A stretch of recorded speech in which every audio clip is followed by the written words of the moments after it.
Paano nga ba i-set up itong Epson EcoTank L121? And here's the tips.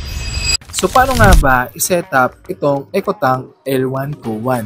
Una, ilalagay muna natin tong mga ink dito sa ink tank niya.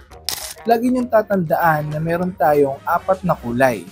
Isa yan, magenta, yellow, at black.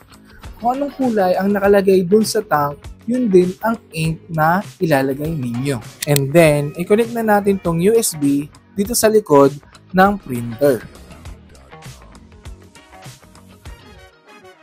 At itong isa naman dito sa laptop or sa desktop mo.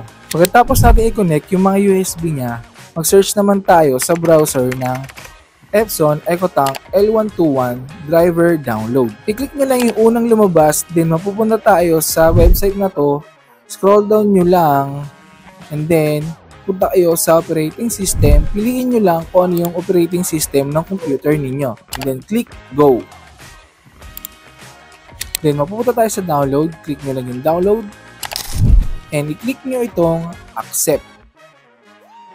Pagkatapos natin mag-download, i-click nyo itong open file. Pwede nyo nang i-install yung driver ng printer. Click nyo lang din yung agree, then okay. Lalabas itong message na to. I-turn on nyo lang yung power ng printer ninyo. Then, pwede na tayo mag-print gamit itong Epson EcoTank L121 printer.